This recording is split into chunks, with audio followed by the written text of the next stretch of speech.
coming back.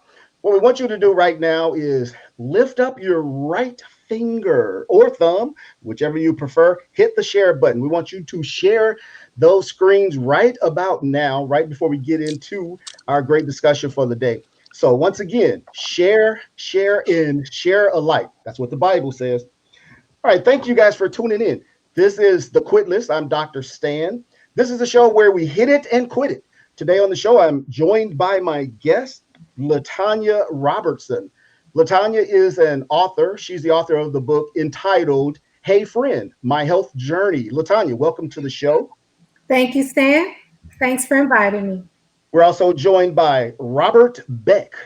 Robert is a healthcare educator and a chemist. Robert, welcome to the program. Thank you. How are you? I'm doing great. We're also joined by Anita Hollins. Anita is a doctor of acupuncture and Chinese medicine. Anita, we're so glad to have you. Thank you. All right, issue number 1 on the Quit List. The African American diet. Is our food killing us? That's the question we want to tackle right about now. Is the African American diet killing us? African Americans, as we know, are a disadvantaged population. There's no debating that. The list of things that we suffer from our inequality and discrimination is endless. However, what is often not talked about is how these racial disparities might influence the physical health of Black people in America. So the question is our diet actually killing us? Robert, I want to go to you. What do you think about that issue? Well, first of all, in all the research statistics says American Blacks, we have the highest rate of high blood pressure and strokes. And the research indicate the things that really cause that with our food is fried foods, barbecue, and pork. So if you go in all of our neighborhoods and look at the restaurants from 20, 30 blocks, and 90+% of them are going to be fried foods and pork. So when you look at the results and the statistics, our diet is the number one cause of all of our health condition. Diet and nutrition. Are you saying that if we should cut out fried foods, we'd be okay? Fried foods, barbecue, and pork will be 3 food items that we are most guilty of. And it has indicated that American Blacks, we have the highest rate of high blood pressure and strokes than anyone on planet Earth.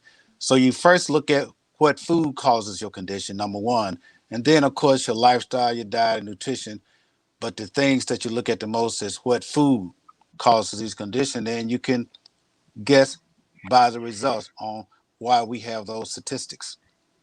Okay, I want to go to Anita for a second, but LaTanya, I want to just ask you one thing very quickly.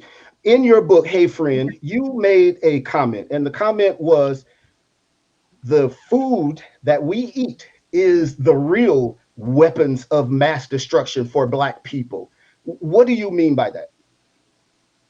Well, actually, Stan, I got that comment from some of my research I did as I was researching. And what I meant by that is that pretty much what Mr. Beck just said. But I want to say that not just the African American diet, but the American diet is driven by convenience. That's the first thing I want to say. The American diet is driven by convenience, and convenience is truly the new killer. I was talking with someone and they said that, and I said, you know what, you're going to hear that again, because convenience is the new killer is what I like to say. Yes, excess sugar, fat, salt, we all know about that. Yes, the eating of the pork for the African American diet. This is all for is working against us instead of for us. So to add to that, yes, the words mass destruction was used, the weapons of mass destruction was used, referring to the African American diet. But this is what we need to be aware of: the heavy presence of meat in our diet, dairy, all of that contributes to the American diet, but more specifically with the fat, sugar, and salt, the African American diet. Okay, Anita, you said that you are a doctor of acupuncture and Chinese medicine. What exactly does that mean?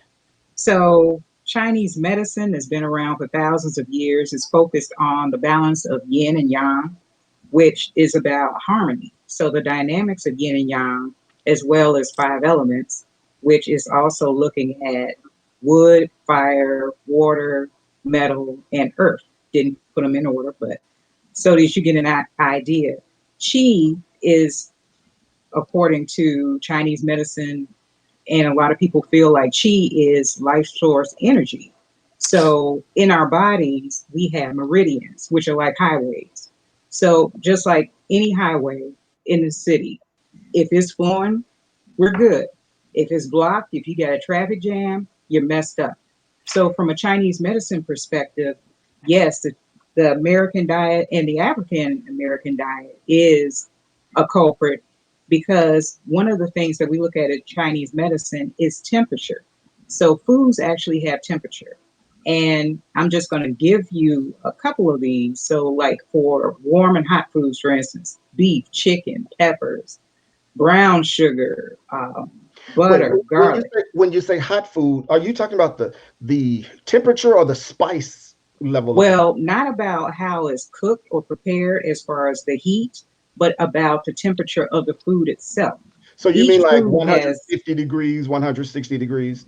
no, more so like, so you have cold foods like watermelon and lettuce would be considered a cold food. Okay. Neutral foods would be things like cabbage, because it's neither hot nor cold. And hot foods, which are foods that are warm in temperature that we would look at from a Chinese perspective, would be things like chicken, beef. Pork, oddly enough, is cool. Okay, But okay, hold on before you go to pork. So with these particular types of dishes, hot versus cold, how does that impact our health? so how it impacts your health is, so let's say you have a diet where you're primarily focused on eating a lot of hot foods, those foods that are considered hot. If you don't balance it out with colder foods or neutral foods, then your body's going to get overheated from that perspective. So now you have an excess in your body. And what does excess do when you think about heat? That's inflammation. It goes as far as like foods that are damp, because we also look at whether or not a food is damp or dry. So if something is damp and you have an overabundance of dampness, guess what happens? Inflammation. So this is how we look at foods and Okay. preparation.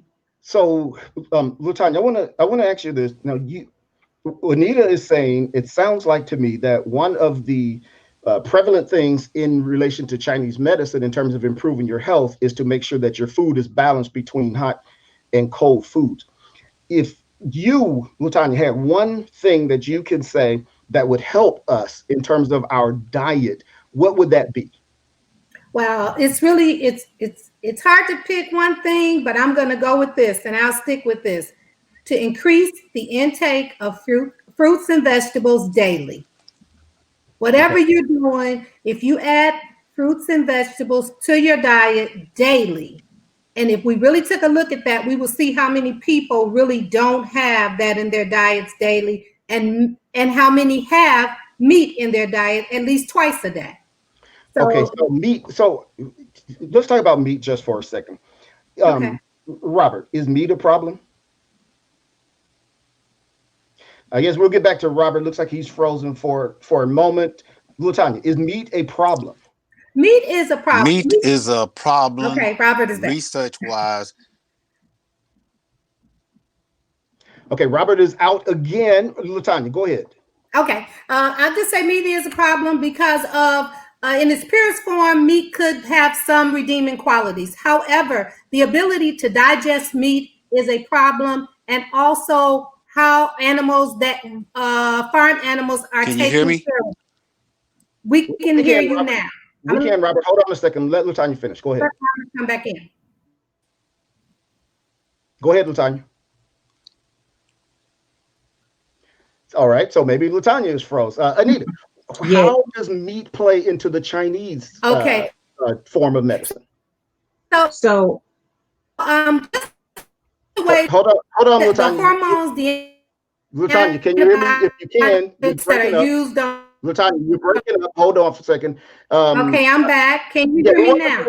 So both Robert and LaTanya are froze. So maybe the producer can go ahead and reinstate them. Anita, what does meat do, or how is meat considered in terms of the Chinese diet? So a lot of meat, like if your diet is mostly meat, what it's going to do is cause what we consider like stagnation. So you end up with blockages. If you have blockages in your system, that's going to affect the flow of your chi. If that affects the flow of your chi, then that means that with that stagnation, that's going to produce disease. You're going to have conditions all of a sudden to appear. So the thing is, too, meat is hard to digest. And we a lot of times do not have the enzymes to digest meat properly. So if you do not have the fruits and vegetables along to aid in that digestion, then that means that's going to throw off your entire digestive system. Okay. Robert, are you back with us yet? Robert, can you hear me? Okay, sounds like there's a problem there. So I want to ask you guys this question: slave food versus soul food. I read somewhere where they said that the reason why Black people eat so bad is because of the idea that when we were in slavery, what we had to do is we had to eat the scraps that was left from the master's table. That means that we got the worst of the food choices, including, for example, that old good favorite, chitlins. So we know that chitlins are, in fact, the intestines of a pig, which sounds like the worst thing you probably could eat in the world. But the point is that we had to eat what we could in order to survive. So do you consider soul food as slave food? Would that make sense? LaTanya, let me hear what you got to say about that. Okay, let me see if I can explore this soul food versus slave food. I never heard it put like that, Stan, to be honest with you. But let me just say this, that there was a time where being able to add meat to your diet as an African-American family meant that there was a status symbol to that. That means you could afford meat. There were certain things, but at the same time, we ate a lot of beans, which is good for you. We did eat things that grow because we had to. So there's some redeeming qualities to the African-American diet. I don't want to get off this subject, though, without looking at the things that are available in the African-American community and how some of the economics and those factors play into what we eat. I do think ultimately that I'm responsible for what I put on my plate, what I put in my grocery cart. But I do not want to leave this topic without acknowledging that there are some other factors that play into the African-American diet that have to deal with economics and the disparities in economics and what is available to us for healthy options. And those are the things that are closest to us in our communities and the things that are available and the things that are on sale. I'll just say that. So I want to make sure I mention that. Okay, I'm going to try one more time to see what's going on with our good friend, the chemist, Robert Beck. Robert, are you with us now? Yes or no? One word answer, yes or no? All right, we didn't get the one word, so I'm going to assume Robert is still frozen there. So we'll just go ahead and continue. Now, there's this idea or this thought, and we've only got a couple more minutes on this topic because we got to move to the next one. But there's this notion that our health, there is a connection between Black people's diet, Black people's health, and the coronavirus. We know that we are impacted the most of any ethnic group in the world by the coronavirus. Is that because of our diet? Anita, what do you think? Partly. I think partly is due to our diet. And with the kind of diets that we do have, it has affected our immune system. So that's part of the key. If your diet is good and you are also adding the elements like exercise, keeping your mind sharp, those kind of things, then of course your immune system is going to be boosted. But if your diet is already lacking and is not in balance, then what's going to happen is going to affect your immune system, and it will cause you to be more susceptible to things like the coronavirus. Gotcha. I'm going to wrap up issue number 1 with this question. It is time for us to hit it or quit it.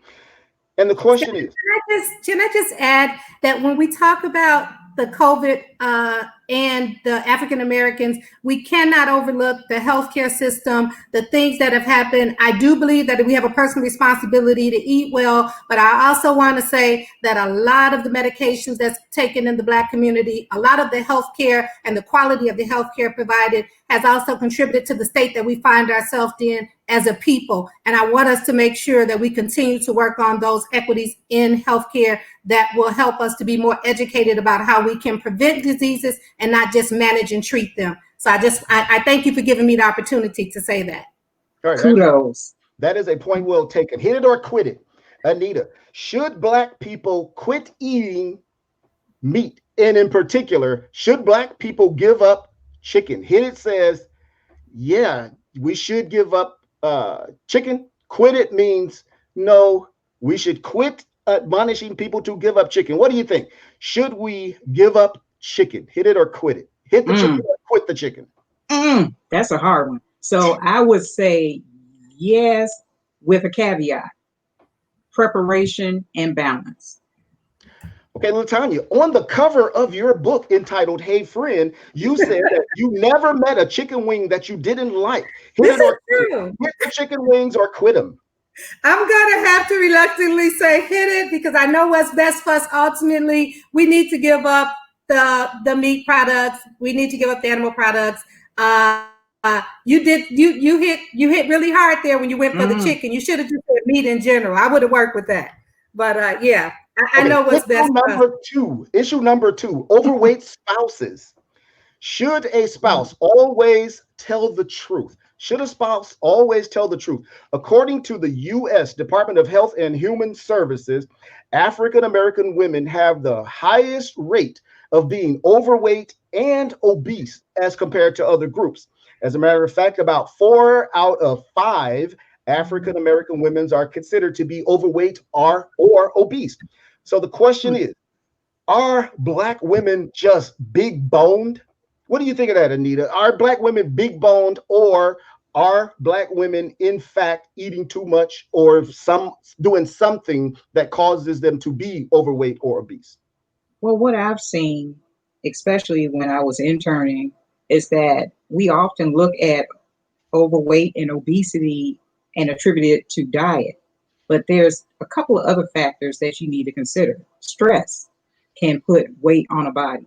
If a person is overstressed, like we're living in a pandemic world, we're living in being Black in America world. Also, trauma, because what I've seen as well is that people who have experienced like extreme trauma can hold weight. So there are other components than just the food or the diet or the lack of exercise that can build into the question of weight. LaTanya, what do you think about this? Why is it so hard for Black people to lose weight?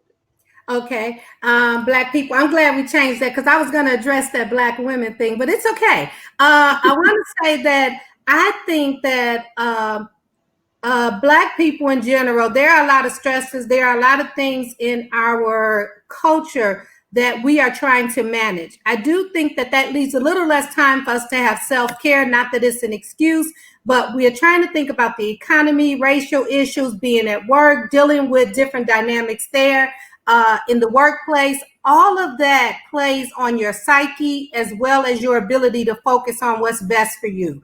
A lot of times you talk to people and you'll say, you got to watch what you eat. They're like, I just can't focus on that right now. I don't have time for exercise. I don't have time to worry about what I eat. We have to get what we need to get from the grocery store to get back home to do this. So I think that there are other dynamics that play into that. I will say, however, I often wonder about the weight issue with women. And it's a lot of times where you hear people say, women make it happen. They bring it together. They make sure that the family, everything's okay. The community, the church, we do it all. But that there's a cost that comes with us trying to be everything to everybody. And sometimes the cost is not taking care of me. So I do think it has to do with that. I do want to know, though, why generally when we talk about overweight, Black people, or we didn't talk about women. And even in a relationship, if the spouse is overweight, the focus is that I'm less attractive, the woman is less attractive, but men are overweight as well. So why is there no conversation, or why is it that men are still considered to be athletic or buffed when they're overweight? It's not necessarily muscle. Sometimes it's clearly fat. But women, it's always like, oh, she's too big. She's gotten big now. She needs to watch it. She needs to get herself together. So sometimes we put things on ourselves. Yes, we need to be healthy, but we also need to make sure that we're really cognizant of body image, positive body image, and make sure that we're giving positive messages at all time regarding unconditional love as well. And I can talk about that more, but I'm going to step it. Yeah. Okay, I see that Rosalind Shorter Henderson says that women need to do more self-care. Do more self-care. Now, Robert, I see that you're back. What do you think about what Rosalind just said, that women need to do more self-care? And to add to that, the question is why? And LaTanya alluded to this, and it seems like Rosalind might be kind of alluding to the same thing, and that is that women in particular have this issue. And the issue is that they have this double whammy. That's a technical term that I just made up. So women have this double whammy of the fact that they are the primary caregivers in the home, and they have things that they are responsible for outside the home as well. So what do you think about that, Robert? Is that a factor in terms of Black women and the issue of weight? Absolutely. Because the thing about it is, the more neglect and the more things that you're doing and eating and not eating the correct things, you're going to affect your weight in every way. Because diet and nutrition is key. The correct nutrition and not the bad foods, and combination of all the things you need to do, starting with drinking heavy weight and ounces of water every day. If a woman don't do that, the retention of water, if you drink too much, it affects your health. There's a lot of factors. The research says that we need 90 essential nutrients, 60 minerals, 16 vitamins, 12 amino acids, 3 fatty acids. The United Nations endorsed that research that if we don't get that, a lot of the cases on weight problem is a nutritional deficiency and not having a correct nutrients that you need. And when you're craving for food, you're craving for the nutrients that the body need.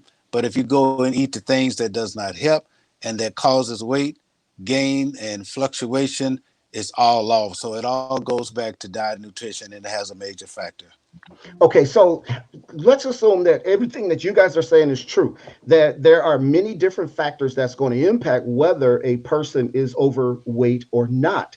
Also, let us assume that the focus is often skewed toward women when it comes to this issue of weight. So the question is, should what do a spouse do? And I do want to stay with the issue of women, LaTanya. Sorry about that. I want to stick with this issue of women, and it's because the research has told me that African American women are four four out of five African American women are considered to be obese.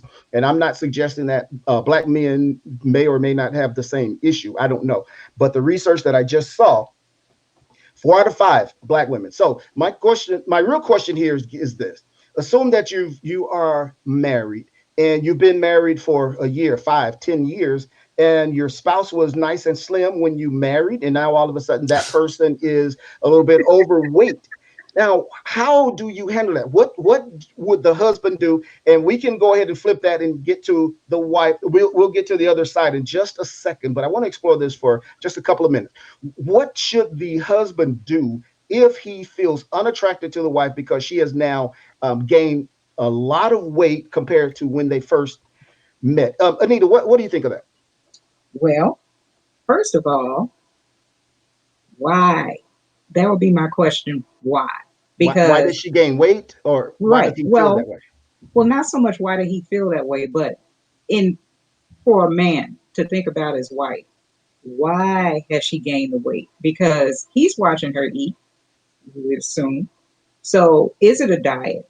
Is she under a lot of stress? Is she working out? And are there ways that he can be supportive as opposed to looking at it from, you're now unattractive? What's the reason behind it? And then how can he be supportive of that? Now that's a really good question. That's what I want to know. What LaTanya, what can he do to help her and be supportive? Okay, so here's the thing. I think the husband needs to communicate that I love you unconditionally. And hopefully that's true. I love you unconditionally, no matter what size you are. I also think that he should be honest. Don't say that I'm worried about your health if you're not attracted to me. Say, I'm finding that I'm no longer attracted to you. Tell the truth, be honest, and find the time to say that with love. I do think that that's important, the communication piece. The other thing is that it is a family issue. It is not her issue. We're going to talk about what we're going to go to the grocery store, what we're going to buy. We're going to talk about how many times a week we're going to eat fast food. But I'm going to give her an opportunity to say, let me know when you're ready to start this journey, because I'm ready whenever you are. Just because I decided to mention it to you that day doesn't mean that's the day that she's going to decide I'm going to change my diet. So I think that out of love, you say, let me know when you're ready. And then the other thing that we have to keep in mind, even with this, is that making sure that you don't come in with pizza, chicken, making mac and cheese, but then telling me I need to lose weight. We really have to make this a family issue. This really has to be a team effort, and you really have to love me all the way through the process. And I think that that's what will be important to the wife as she starts that journey. Okay, this is what I want to know from Robert. If you're still there, it looks like you may be froze again. Yes, I'm here. Okay, now I'm here. LaTanya Can you hear said me? that. Yes, I can. We can hear you. Look, hold on. Now Nisi is saying, give me that back again. I want to see what Nisi's saying. She said a lot of times overweight people don't overeat. It is medical. What about that, Robert? Is it medical? This is the thing to be considerate. If you have a weight problem, the one thing that you have to do is sit down and evaluate what is causing this weight problem. Is it your medication? Is you not getting the correct nutrients? Are you eating all bad foods? Are you stressing? And any of these factors, as a husband and wife, they need to sit down because the facts need to be put on the table. Weight gain indicates a problem. There could be something going on. We need to find out if it's medical. Is it related to your medication causing you to eat? Or are we eating bad? Are we not getting the correct nutrients that we need? Because all of these are factors that we have to really sit down and analyze and work on together, because it does not work if one of the husband or the wife is working on getting their health and getting their weight down, and the other one is not. Now this seems like a big issue to me, because now, Lutanya, I agree with something that you said, that it's good to talk about, it's good to communicate. That's the same thing Rosalind is saying, and that's the same thing it sounds like Anita and Robert are also saying. However, in real life, in practice, that is very difficult. In other words, how can I say to my spouse, or my loved one, you're overweight, even if it's a son or a daughter? How do you do that? How do you tell that person that they're overweight in love? I don't know. I don't know how that would work. Anita, how can that actually happen? We've only actually got a couple more minutes left on the show, so very quickly, how would you do that? Well, first of all, it comes down to, again, honesty, and then also being kind. Because as opposed to being accusatory, why not have a kind of conversation where it's coming from a place of love? If it's coming from a place of love, you should be able to ask a question out of support and be able to, build on that. Not so much accusatory or judging, because it's not about judgment at this point. It's about, I'm loving you and I care about you. Okay, Lutanya, I have one last question for you, and that is, let's see what Andre Prophet is saying. He says that this is good information, even if you are single. Thank you, Andre. That's a good point. Even if you're single, it doesn't matter if you're married or single. And again, the only reason that I pointed out marriage is because I see this trend. It looks like, and you can correct me if I'm wrong, Latan, It looks like as you are married, and it doesn't matter if you're the man or the woman, once you get comfortable in that relationship, as more time passes by, everybody kind of settles in, you get more comfortable. And that's when, whether you're a man or a woman, you start to pick up the weight, you start to not groom yourself as much, you start to wear the t-shirts with the holes in them, you got the socks, you farting all over the place. What about that, LaTanya? Is that an issue? The longer that you're married, the more comfortable that you get. Now, and I'm assuming it's the same if you're in a single relationship. I think that's absolutely true. I think that we all know that we do get comfortable once we're with someone, the chase is over, so we understand that. I think timing is everything. You don't want to tell me in the middle of an argument that I'm overweight. That's just not the time to tell me that. So that's just, so I think that timing is the key here. And just really, really, really taking me, even while I'm overweight, taking me out to shop, get my hair done, get my nails done, showing me that you love me the way that I am. And then we work on it and find that right time to mention it. And it might not be that moment, Okay, I like that. So you guys, you have been listening to the Quit List. At this point, we need to find out, should we hit it or quit it? The question is, should a man always tell the truth? Now, it doesn't matter if you're talking about, am I overweight? I can never say to my wife, if she says, oh, do I look good in this dress? I'm not going to say, no, you don't. So the question is, should the man always tell the truth? Give me a hit it or quit it. Hit it means yes, always tell the truth. Quit it means no, do not dare tell me that I don't look good in this dress. Anita, what do you think? Hit it or quit it? Again, here we go with a hit it with a caveat. Do it in kindness, do it in love. Robert, what do you think? Hit it or quit it? Should the man always tell the truth? LaTanya, what do you think? Should the man always tell the truth? Hit it or quit it? Hit it means yes, always tell the truth. Quit it means no, do not dare. I'm gonna say that quit it. There are too many caveats for me to say hit it to that. I think that if you see your wife, right, you might have to sometimes say you're looking good, even though you're like struggling with the fact that she's a little overweight. You got to use wisdom. Thank you. I appreciate you guys. We've been joined on the show today by Anita Hollins. Thank you for being here. We appreciate it. Robert Beck, the chemist, we appreciate you. LaTanya Robertson, the author of the book, Hey Friend, My Health Journey. Thank you for coming. We appreciate you guys. Liz Brownlow says, hit it. Liz says, hit it. Always tell the truth. Doesn't matter what the situation is. Get it done. And we thank you guys. We'll see you next time right here on The Quit List. Camped out at home for COVID? Join us, Indie TV, where you will see the talk shows, movies, drama, action, and comedy. Be the first and see it first. Sign up now for free at Indie TV.